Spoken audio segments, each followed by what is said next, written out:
Oral hypoglycaemic agents पढ़ेंगे। फिर उसके बाद हम लोग देखेंगे कि नॉन फार्मेकोलॉजिकल मेथड्स भी हो सकते हैं डायबिटीज ट्रीट करने के लिए। तो सबसे पहले हम लोग बात करेंगे ओरल हाइपोग्लाइसीमिक एजेंट्स।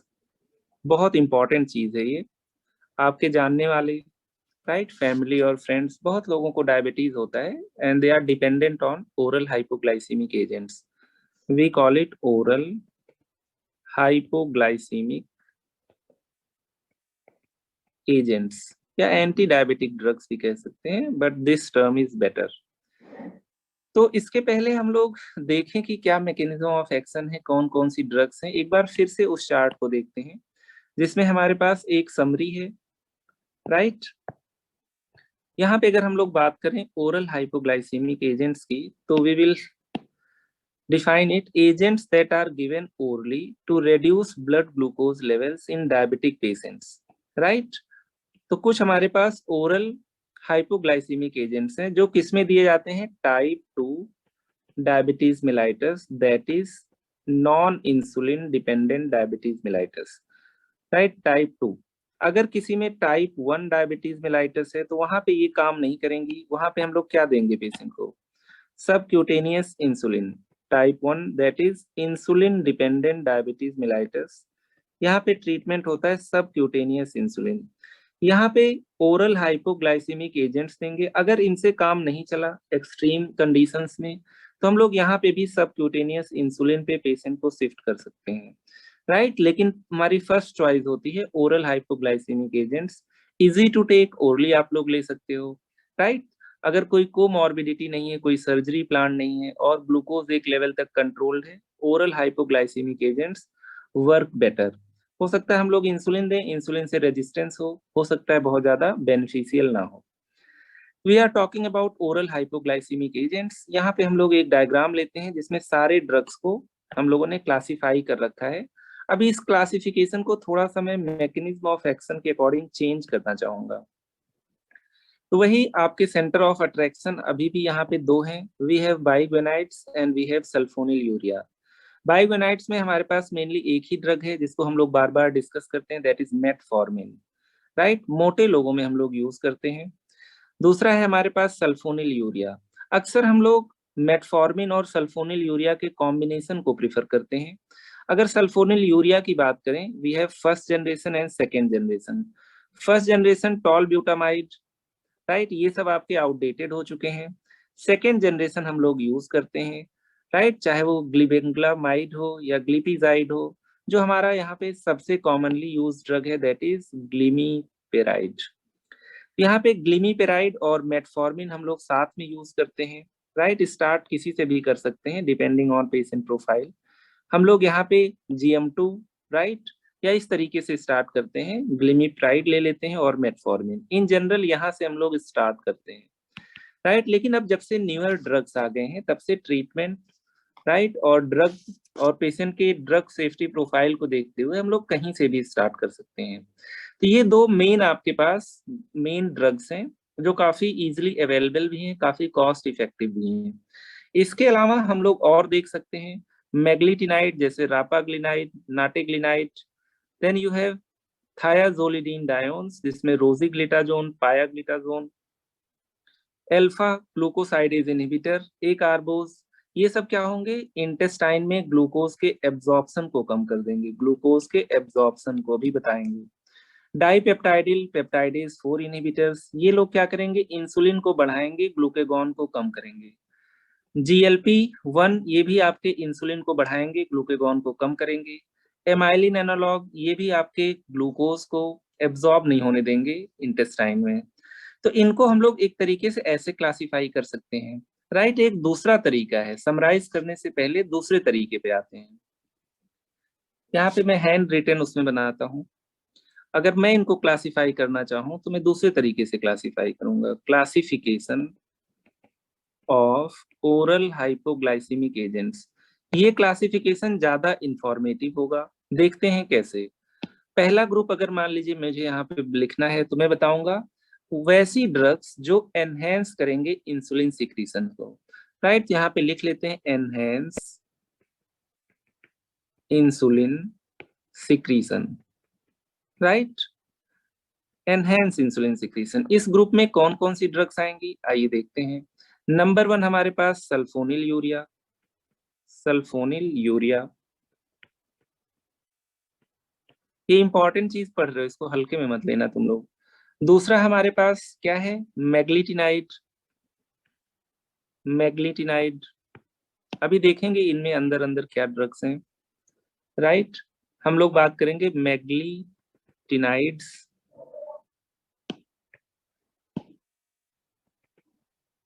फिर इसके अलावा हम लोग बात करेंगे third, glucagon like peptide 1 receptor agonist, ये सारी ड्रग्स हम लोग देते हैं। फोर्थ हमारे पास यहाँ पे क्या है, DPP4 इनहिबिटर्स, DPP4 इनहिबिटर्स। इनका काम क्या होगा, इंसुलिन के रिलीज को बढ़ाना किसी भी तरीके से। ये ड्रग्स क्या करेंगी, पैनक्रियाज पे काम करेंगी, पैनक्रियाज के बीटा सेल से क्या करेंगी, इंसुलिन के रिलीज को प्रमोट करेंगी। साथ साथ ये लोग ये भी कर सकते हैं कि ग्लूकेगॉन के रिलीज को कम करें। तो अभी जब मैकेनिज्म ऑफ एक्शन पढ़ेंगे तो और देखेंगे। तो पहला ग्रुप हमारे पास क्या है, इसमें 4 ग्रुप हैं, सब ग्रुप्स हैं। हम लोग कहते हैं एक तो सल्फोनिल यूरिया हो गया, मैग्लीटिनाइड हो गया, ग्लूकेगॉन लाइक पेप्टाइड 1 एगोनिस्ट हो गए, और DPP4 इनहिबिटर्स हो गए। अभी देखेंगे, ये सारी चीजें बहुत ही इजी हैं।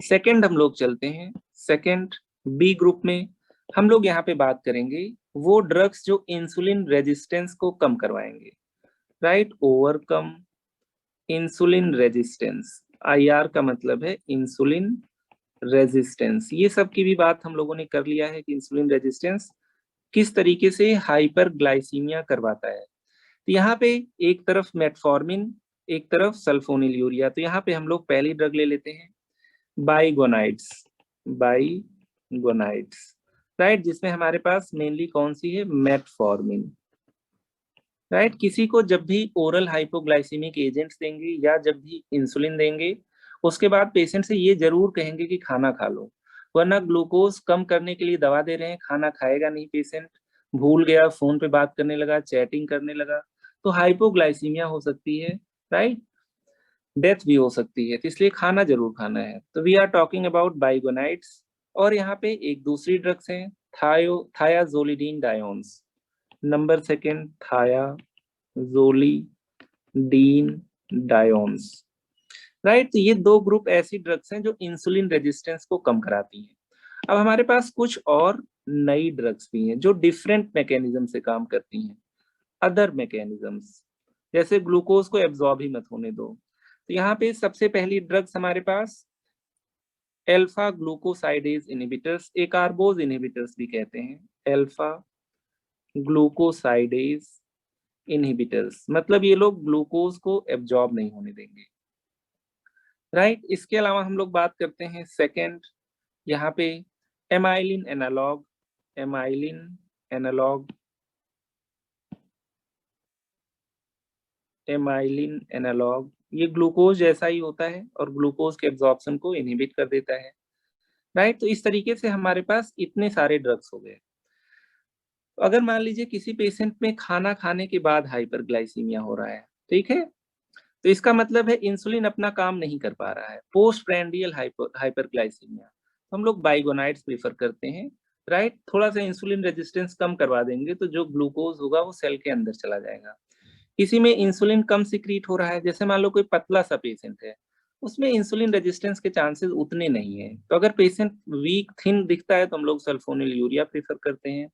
मोटा पेशेंट होता है तो हम लोग बाइगोनाइड से स्टार्ट करते हैं, राइट। मोटा पतला हटा दो, ग्लूकोज कंट्रोल करना है, अगर मोनो ड्रग थेरेपी से मल्टी ड्रग थेरेपी पे जाएं तो हम लोग कोशिश करते हैं GM2 मतलब सल्फोनिल यूरिया और बाइगोनाइड्स दोनों दें। अब हम लोग दोबारा कहाँ आते हैं, इस चार्ट पे आते हैं, राइट। यहाँ पे हमारे पास ढेर सारी ड्रग्स हैं, तो इनमें देख लेते हैं कौन कौन सी ड्रग्स हम लोग यूजुअली यूज करते हैं एज ओरल हाइपोग्लाइसीमिक एजेंट्स। एक मोटा मोटा सा आइडिया लग गया है कि किस तरीके से क्या मैकेनिज्म ऑफ एक्शन होगा जिससे आपकी ड्रग्स काम करेंगी। आइए तो सबसे पहले हम लोग देख लेते हैं किस चीज के, बाइगोनाइड्स ने सल्फोनिल यूरिया से स्टार्ट कर देते हैं, राइट। आइए देखते हैं sulphonyl ureas. Number 1, we will discuss about sulfonylureas. Sulfonylureas, right? यहाँ पे अगर हम लोग ड्रग ऑफ चॉइस की बात करें तो किसकी बात करेंगे? ग्लिमीपेराइड, ग्लिमीपेराइड, राइट? आगे चल के देखेंगे मार्केट में डिफरेंट नेम से अवेलेबल है। तो हम लोग कहते हैं जहां सल्फोनिलयूरिया आ गया वहां पे सिंपल सा कॉन्सेप्ट है, ये आपका सिक्रीटोगॉग्स है, मतलब सिक्रीशन ऑफ इंसुलिन को बढ़ा देगा। ये काम करेगा किसी न किसी तरीके से बीटा सेल पे, और क्या होगा, इंसुलिन का सिक्रीशन यहाँ पे इंक्रीज हो जाएगा, इंक्रीज्ड इंसुलिन सिक्रीशन, राइट? इसका मतलब इसका कुछ मैकेनिज्म ऑफ एक्शन भी होगा, राइट? तो हम लोग ये कहते हैं कि जो सल्फोनिलयूरिया है, मान लीजिए ग्लिमीप्राइड है, ग्लिमीप्राइड है, ये बीटा सेल पे काम करेगा, right? This is beta cell, beta cell ही इंसुलिन सिक्रीट करते हैं, राइट? तो यहाँ पे पोटेशियम चैनल्स होते हैं, इनको ब्लॉक कर देता है, right? They block potassium channels, और आगे चल के रिजल्ट क्या होता है, इसके अंदर ज्यादा से ज्यादा कैल्शियम चला जाता है और इसके अंदर से ज्यादा इंसुलिन रिलीज हो जाता है। और इंसुलिन अगर ज्यादा होगा, राइट, भले ही इंसुलिन रेजिस्टेंस है, कुछ तो फंक्शन कर पाएगा, कुछ तो रिसेप्टर्स इसको फॉलो करेंगे। तो यहाँ पे हम लोग यही कहते हैं दे आर सिक्रीटोगॉग्स, मतलब ये इंसुलिन के सिक्रीशन को बीटा सेल से किसी ना किसी तरीके से बढ़ा देंगे, किसी न किसी चैनल पे काम करेंगे, कोई ब्लॉक हो जाएगा, कोई एक्टिव हो जाएगा, और रिजल्ट ये होगा डीपोलराइजेशन से इंसुलिन का सिक्रीशन इंक्रीज हो जाएगा, है ना? तो आइए यहाँ पे एक चार्ट देखते हैं जिन्होंने बताया होगा कॉम्प्लेक्स तरीके से काफी कि किस तरीके से सल्फोनिलयूरियाज काम करते हैं, राइट? तो यहाँ पे भी आप लोग देख पा रहे हो, पोटेशियम चैनल को इन्होंने ब्लॉक किया, इसके ब्लॉक करने से सेल के अंदर कैल्शियम चला गया, कैल्शियम चले जाने की वजह से इंसुलिन का सिक्रीशन बढ़ जाता है क्योंकि मेम्ब्रेन डीपोलराइज हो जाती है।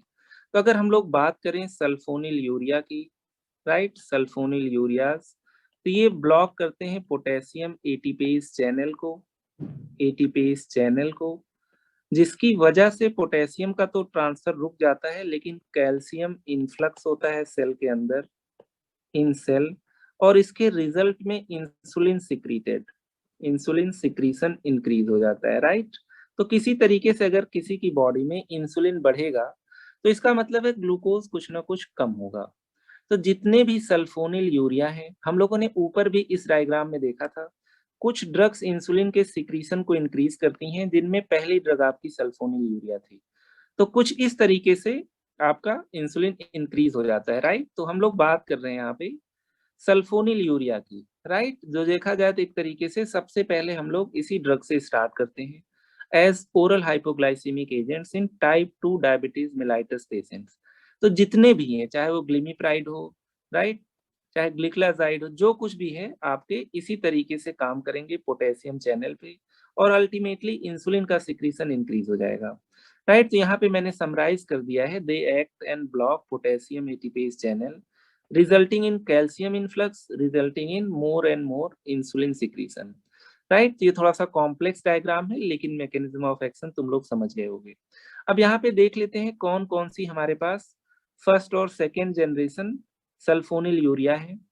हम लोग बहुत ज्यादा हर एक ड्रग के बारे में बात नहीं करेंगे, हम लोग जो हमारे पास मेन ड्रग है जिसको हम लोग यूज करने वाले हैं आगे चल के, वो क्या है? दैट इज ग्लिमीप्राइड, ग्लिमीप्राइड या ग्लिम्पेराइड, राइट? इसी तरीके से यहाँ पे फर्स्ट जनरेशन है जैसे टॉल ब्यूटामाइड, राइट? अब ये सब ड्रग्स हम लोग नहीं देते। We have move towards second generation oral hypoglycaemic agents, I mean sulfonylureas, right? यहाँ पे glibenclamide, glipizide and gliclazide, right? जो आपकी मेन ड्रग है वो कौन है? Glimepiride, right? तो यहाँ पे अगर बात कर लें second generation sulfonylurea, second generation पता होना चाहिए, second generation sulfonylureas, sulfonylureas. यहाँ पे लिख लेते हैं number A we have glimepiride, number 2 we have ग्लिक्लाजाइड, ग्लिक्लाजाइड, number 3 we have glipizide, right? सब एक ही जैसे प्रोनाउंसिएशन में है। Number 4 we have glibenclamide, glibenclamide, might, right. इनमें से भी केवल एक ड्रग भी अगर आप याद करो तो that is more than enough, that is glimepiride, है ना। तो चीजें काफी यहाँ पे सिंपल हैं। दूसरे ग्रुप ऑफ ड्रग पे अगर हम लोग चलें that is biguanides, right. Biguanides में we will only talk about metformin. इस चार्ट में भी हम लोगों ने देखा था बाइगोनाइड इंसुलिन के सिक्रीशन को नहीं इंक्रीज करते, बल्कि किसी न किसी तरीके से इंसुलिन रेजिस्टेंस को कम करते हैं या ब्लड में बाकी और तरीके से ग्लूकोज के लेवल को कम करते हैं। We are done with sulphonylurea, अभी बाकी मैग्नीटिनाइड और जीएलपी पे आएंगे। तो now we are moving towards biguanides. आइए सेकेंड ग्रुप ऑफ ड्रग्स पे चलते हैं, दोज आर बाइगोनाइड्स। बाइगोनाइड्स, यहाँ पे हम लोग एक ही ड्रग की बात करेंगे जो आजकल प्रैक्टिकली हम लोग देते हैं, मेटफॉर्मिन, राइट। अक्सर हम लोग ग्लिमीप्राइड और मेटफॉर्मिन का कॉम्बिनेशन यूज करते हैं। तो मेटफॉर्मिन के बारे में अगर देखा जाए तो इसके भी मैकेनिज्म ऑफ एक्शन को देखते हैं। डिफरेंट तरीके से ये क्या करता है, ग्लूकोज को ब्लड में कम करता है, राइट। आइए देखते हैं इंसुलिन रेजिस्टेंस, यहाँ पे लिख लेते हैं इट डिक्रीजेस इंसुलिन रेजिस्टेंस। और भी तरीके हैं, लेकिन अगर बात किया जाए तो ये इंसुलिन के सिक्रीशन को नहीं इंक्रीज करता है, इंसुलिन रेजिस्टेंस को जरूर कम कर देता है। और भी डिफरेंट तरीके से बॉडी में ये ग्लूकोज को क्या करता है, बर्न कराने की कोशिश करता है ताकि ब्लड में कम से कम ग्लूकोज हो, हाइपरग्लाइसीमिया कंट्रोल लेवल पे हो, राइट। तो इसके लिए भी हम लोग एक और इसके मैकेनिज्म ऑफ एक्शन के लिए ले लेते हैं समथिंग लाइक दिस। यहाँ पे आप लोग देख पा रहे हो डिफरेंट तरीके से ये क्या कर रहा है, ग्लूकोज के लेवल को कम कर रहा है। अगर मान लीजिए मैंने बात किया इंसुलिन रेजिस्टेंस की, तो इंसुलिन रेजिस्टेंस कम करेगा तभी ग्लूकोज सेल के अंदर जाएगा, increased glucose Uptake, right. Muscle की बात किया जाए, राइट, तो ज्यादातर ग्लूकोज जैसे हम लोग कोई फंक्शन करते हैं तो मसल्स को बहुत चाहिए होता है। यहाँ पे हम लोग बात कर रहे हैं इंक्रीज ग्लूकोज अपटेक, मतलब जो सेल है उसके अंदर ग्लूकोज चला गया, राइट। तो कुल मिला के ये जो ग्लूकोज ट्रांसपोर्टर्स होते हैं उनके एक्सप्रेशन को बढ़ा देता है, जो ग्लूट रिसेप्टर्स या चैनल्स होते हैं उनके एक्सप्रेशन को ये बढ़ा देता है।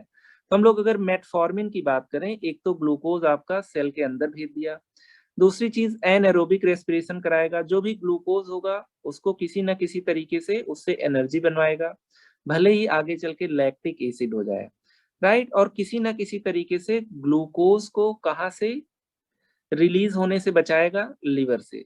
जैसे मान लीजिए आपने अभी फूड लिया, फूड इनटेक किया, राइट, तो इसका मतलब ग्लूकोज आपके ब्लड में इंक्रीज होगा, राइट। लेकिन जब आप सो रहे हो तो उस समय ग्लूकोज कहाँ से आया, उस समय liver releases glucose, right, liver releases glucose. तो कुल मिला के ग्लूकोज बॉडी में क्या होता है, मेंटेन्ड हो जाता है। तो यहाँ पे अगर मैं बात करूं बाइगोनाइड्स की, बाइगोनाइड्स, तो हम लोग यहाँ पे अगर मेटफॉर्मिन की बात करें तो दो तरीका यहाँ पे सबसे इंपॉर्टेंट है। पहली चीज ये आपका जो भी मसल है इसके अंदर ग्लूकोज भेज देगा, मान लीजिए मसल है ये, तो जो भी ग्लूकोज यहाँ टहल रहा है, राइट, उसको सेल के अंदर भेज देगा, मतलब ग्लूकोज कम हो जाएगा। दूसरा मैकेनिज्म ऑफ एक्शन यहाँ पे इसका मतलब इंसुलिन रेजिस्टेंस भी कम हो गया। इंसुलिन रेजिस्टेंस क्यों कम हो गया भाई, ग्लूकोज सेल के अंदर जाना चाहिए था, चला गया।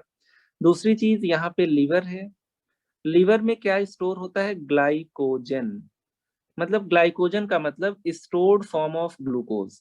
ग्लाइकोजन टूटता है, इसका ब्रेकडाउन होता है, राइट, और ब्रेकडाउन होता है तो क्या बनता है, ग्लूकोज। तो जब हम लोग खाना नहीं खा रहे होते हैं, फॉर एग्जाम्पल सो रहे होते हैं, तो ग्लूकोज की जरूरत कहाँ से पूरी होती है, जो लीवर ग्लाइकोजन के फॉर्म में स्टोर रखता है, राइट। तो हम लोग यहाँ पे कहते हैं इसी को आपका क्या करता है, इनहिबिट कर देता है, मेटफॉर्मिन। ठीक है, तो कुल मिला के खाना खाने के बाद पोस्ट प्रेंडियल हाइपरग्लाइसीमिया नहीं होने पाएगा, राइट।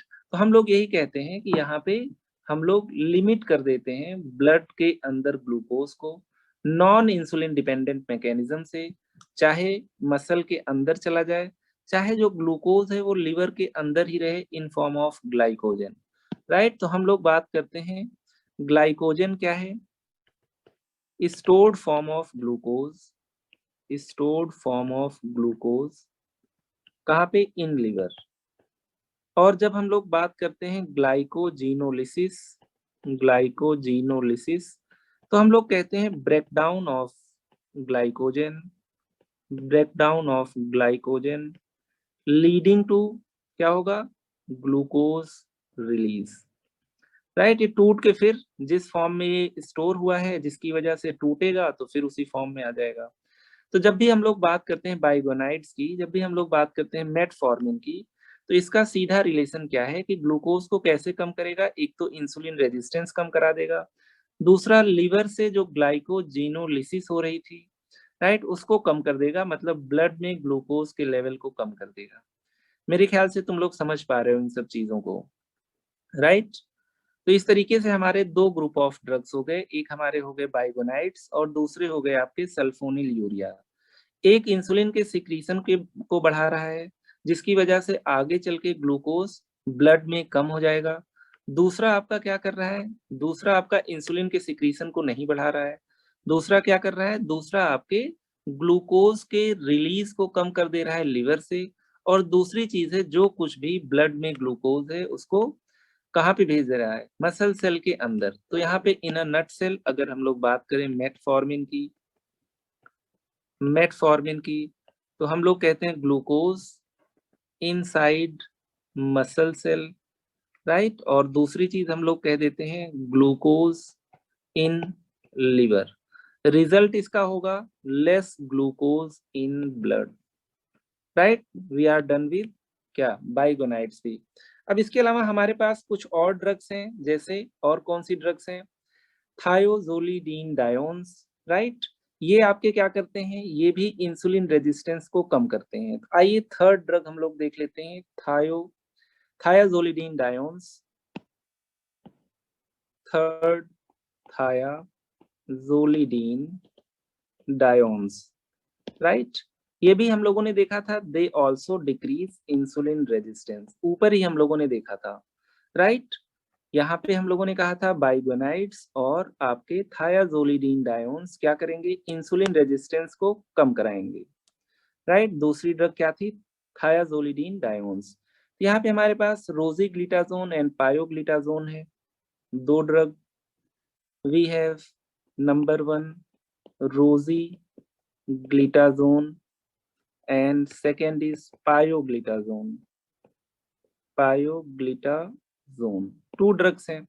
जैसे मान लीजिए मैंने आप लोगों से कहा था कि सेल के ऊपर जो ग्लूकोज अंदर लाते हैं, ग्लूट4 रिसेप्टर्स या चैनल्स होते हैं।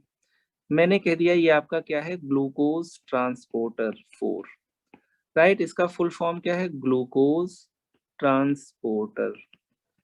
इन्हीं की मदद से इंसुलिन की प्रेजेंस में क्या होता है, ग्लूकोज सेल के अंदर जाता है। बाहर का ग्लूकोज कहाँ चला गया, सेल के अंदर, राइट। और यहाँ पे काम कौन कर रहा था, इंसुलिन। तो इंसुलिन को ये लोग फॉलो करते हैं। कभी कभी क्या होता है, इंसुलिन रेजिस्टेंस में ये ग्लूट रिसेप्टर सेल के अंदर आ जाते हैं, प्लाज्मा मेम्ब्रेन के बजाय। जैसे मान लीजिए ये मैंने कह दिया, तो यहाँ पे अगर मैंने कह दिया ग्लूट यहाँ पे आ गया, सेल के अंदर आ गया, ये ग्लूट है, तो इंसुलिन से इसकी मुलाकात कहाँ होगी, राइट। तो हम लोग कहते हैं this will also lead into insulin resistance. यहाँ पे अगर इंसुलिन आएगा भी तो कहाँ एक्ट करेगा, कोई रिसेप्टर ही नहीं है। तो जब रोजीग्लिटाजोन और पायाग्लिटाजोन की बात करते हैं, इन्हीं पे अगर हम लोग दे दें रोजीग्लिटाजोन, तो ये लोग क्या करेंगे, सेल के जो रिसेप्टर्स हैं उनको सरफेस पे जाके अप्लाई कर देंगे, यहाँ पे आ गया, यहाँ पे आ गया, right. Again this is ग्लूट4, again this is ग्लूट4। तो बताओ अब यहाँ पे अगर इंसुलिन आएगा तो अपना काम अच्छे से करेगा, इस पे भी काम करेगा, इस पे भी काम करेगा, राइट। तो हम लोग यही कहते हैं, अगर यहाँ पे थायाजोलिडीन डायोन्स दोगे, थायाजोलिडीन डायोन्स, तो ये लोग क्या करेंगे, ये लोग एक्सप्रेशन बढ़ा देते हैं, they decrease insulin resistance, they increase GLUT receptors, right. जहां होने चाहिए ओवर सेल मेम्ब्रेन, हो सकता है ये सेल के अंदर चले गए हों, राइट। इस तरीके से ये भी आपका इंसुलिन रेजिस्टेंस कम करेगा। दोनों ड्रग का नाम मैंने लिखा दिया है, रोजीग्लिटाजोन एंड पायोग्लिटाजोन। तो बेसिकली हम लोगों ने उन दोनों ड्रग की बात कर ली है जो इंसुलिन रेजिस्टेंस को कम करेंगे। एक बाइगोनाइड से, राइट, और दूसरा आपका क्या है, बाइगोनाइट्स का एक और एक्शन है, देयरफॉर दे आर सुपीरियर।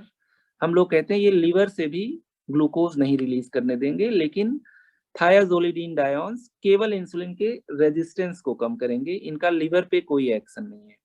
ये लोग क्या कर रहे हैं, ये लोग GLUT4 के रिसेप्टर्स के एक्सप्रेशन को बढ़ा दे रहे हैं प्लाज्मा मेम्ब्रेन पे, राइट। कोई चीज सेल के अंदर चली गई है तो जाहिर सी बात है यहाँ से एसेसिबल नहीं होगी, ठीक है। तो expression of GLUT receptors over कहाँ पे, ओवर सेल मेम्ब्रेन। इसके अलावा अगर हम लोग और यहाँ पे ग्रुप ऑफ ड्रग्स की बात करें तो यहाँ पे मेनली अब हम लोग बात करना चाहेंगे किसकी, हम लोग बात करना चाहेंगे कुछ ऐसी भी ड्रग्स हैं जो आपकी ग्लूकोज के एब्जॉर्प्शन को कम कर देती हैं। इन ग्रुप्स में अगर हम लोग बात करें तो सबसे इंपॉर्टेंट आ जाते हैं ए कार्बोज इनहिबिटर्स, राइट, या हम लोग कह देते हैं अल्फा ग्लूकोसाइडेज इनहिबिटर्स। अभी हम लोग समराइज कर देंगे। Fourth, we will talk about alpha glucosidase inhibitors, right। यहीं पे हम लोग कह देते हैं ए कार्बोज, एग्जाम्पल यहाँ पे ए कार्बोज जो आपकी ड्रग है। तो यहाँ पे हम लोग बात करते हैं, जैसे मान लो फूड हम लोगों ने लिया, मान लो ये स्टमक है, फिर इंटेस्टाइन है, हम लोगों ने क्या लिया, ग्लूकोज लिया, ग्लूकोज गया इंटेस्टाइन में, यहाँ से एब्जॉर्ब हो सकता है। एब्जॉर्ब होगा तो किसी ना किसी एंजाइम एक्टिविटी से ही एब्जॉर्ब होगा। यहाँ पे हम लोग क्या कहते हैं, ग्लूकोज एब्जॉर्ब होगा किससे, alpha glucosidase inhibitors, right. Side effect भी होगा, इंडाइजेशन वगैरह कराता है। Helps in glucose absorption, helps in glucose absorption. तो अगर हम लोग इस एंजाइम को इनहिबिट कर दें तो ग्लूकोज कम एब्जॉर्ब होगा, इसका मतलब ग्लूकोज खाने से ही ब्लड में जाएगा, एब्जॉर्प्शन, राइट। तो यहाँ पे हम लोग कहते हैं जो ए कार्बोज हैं, जो अल्फा ग्लूकोसाइडेज इनहिबिटर्स हैं, ये लोग क्या करेंगे, ये लोग आपके इन एंजाइम्स को इनहिबिट कर देंगे, राइट। तो हम लोग बात कर रहे हैं किसकी, हम लोग ए कार्बोज की बात कर रहे हैं जो एक तरीके से एब्जॉर्प्शन ऑफ ग्लूकोज को क्या कर देंगे, कम कर देंगे।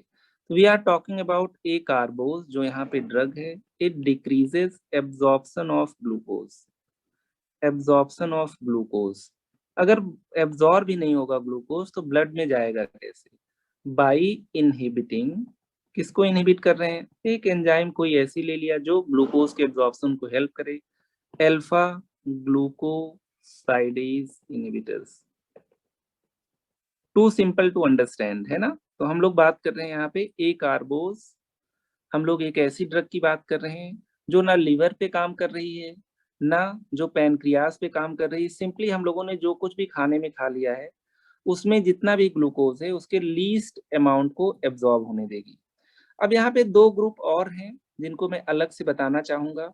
यहाँ पे एक है आपका डाइपेप्टाइडिल डाइपेप्टाइडेज 4 इनहिबिटर्स, राइट। आजकल ये ड्रग्स बहुत फ्रीक्वेंटली यूज की जा रही हैं, ठीक है। इनमें से अगर मैं बात करूं, एक्सेनेटाइड सबसे इंपॉर्टेंट है, राइट। तो यहाँ पे अगर हम लोग बात करें कुछ ग्लिप्टिन्स भी होते हैं, देखते हैं हम लोग DPP4 इनहिबिटर्स,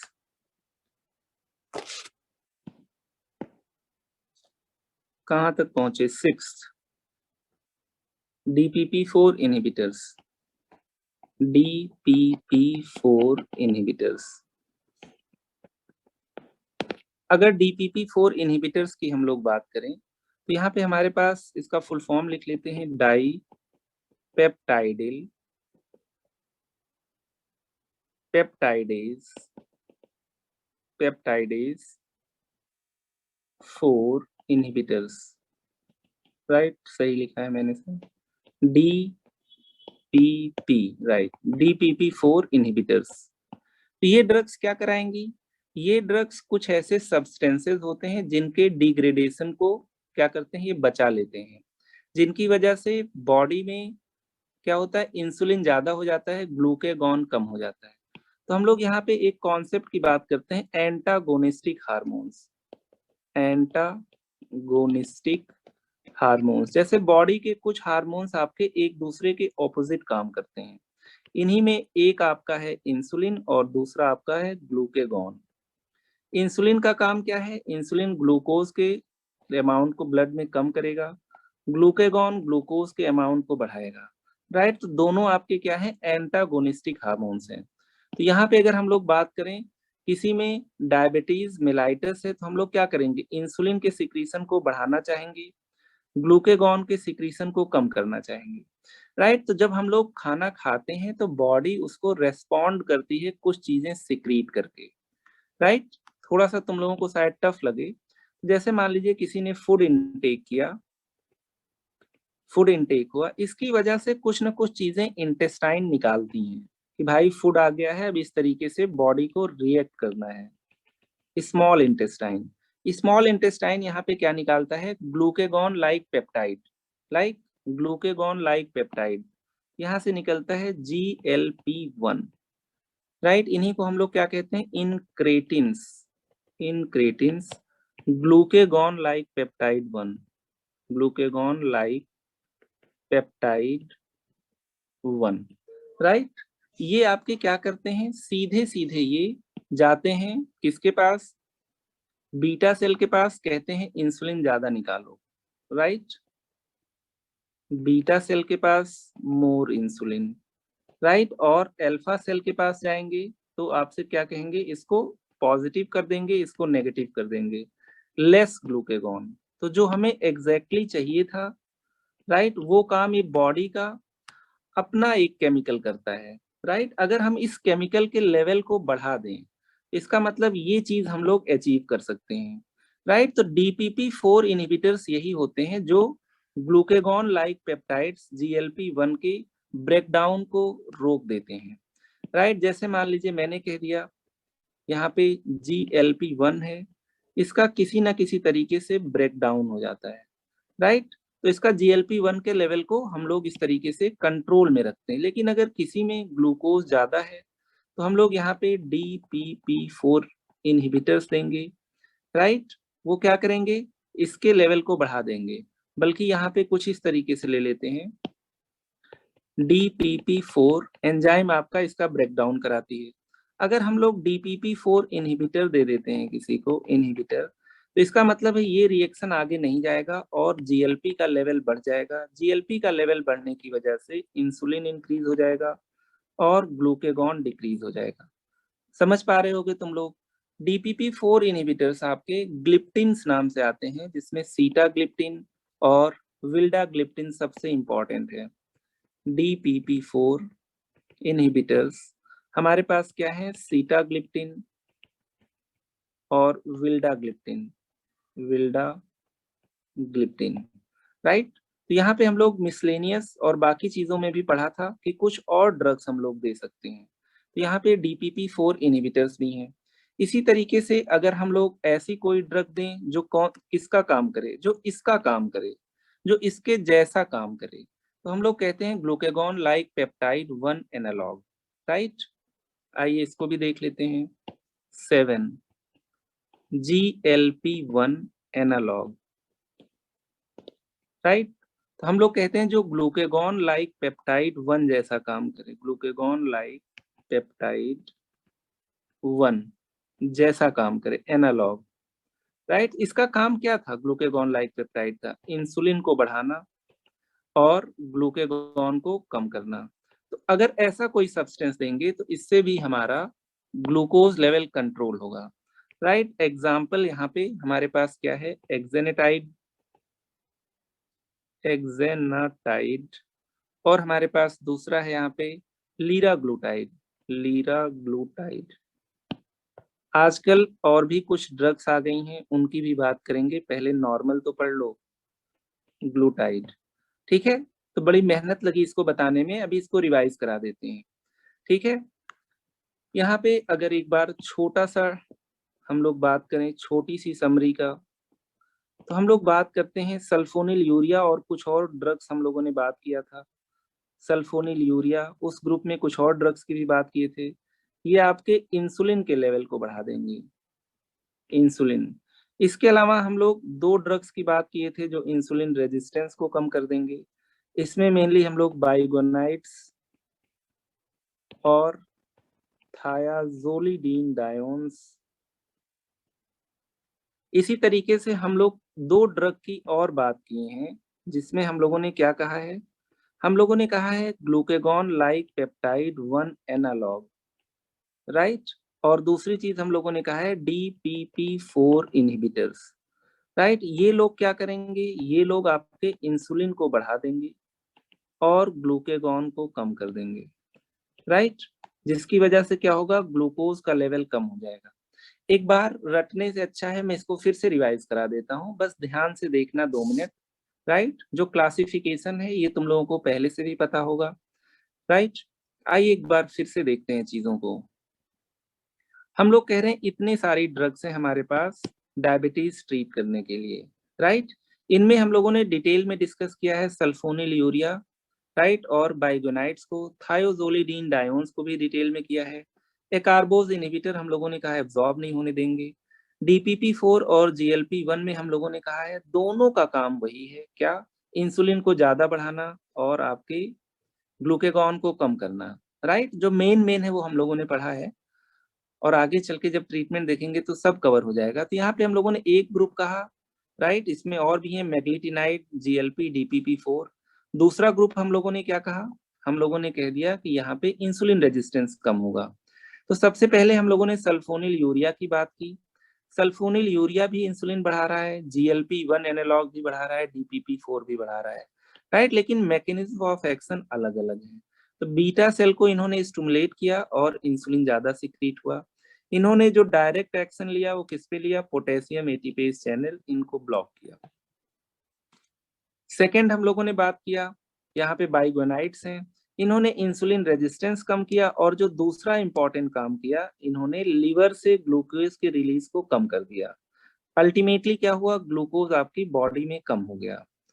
तीसरा हमारे पास थायाजोलिडीन डायोन्स है, इन्होंने भी इंसुलिन रेजिस्टेंस कम किया। इन्होंने जो इंसुलिन के रिसेप्टर्स थे उनके लेवल को सरफेस पे बढ़ा दिया। सरफेस पे बढ़ा दिया तो अब इंसुलिन इन पे एक्ट करके ग्लूकोज को सेल के अंदर भेज सकता है। एकार्बोज इनहिबिटर्स या अल्फा ग्लूकोसाइडेज इनहिबिटर्स, जिसका मेन एकार्बोज है, जो कुछ भी हम लोगों ने ग्लूकोज लिया है उसके एब्जॉर्प्शन और डाइजेशन को ये इनहिबिट कर देगा, राइट?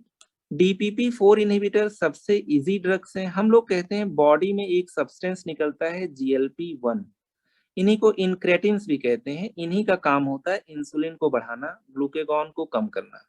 तो अगर हम लोग इसके जैसा कोई ड्रग दे दें, जैसे GLP-1 एनालॉग एक्सेनेटाइड, तो भी यही काम होगा। कुछ ऐसी ड्रग दें जो इनके लेवल को बॉडी में बढ़ा दे, वो ड्रग्स हैं आपकी कौन सी? DPP4 इनहिबिटर्स, क्योंकि DPP4 एंजाइम इसको किसमें चेंज कर देता था? ब्रेक कर देता था, राइट? जब इसका एक्शन हो जाता था, हमें इसका और एक्शन चाहिए। तो DPP4 इनहिबिटर्स कुछ ऐसी ड्रग्स होंगी जो इसके लेवल को बढ़ा दे, जो बॉडी में है उसी को बढ़ा दे।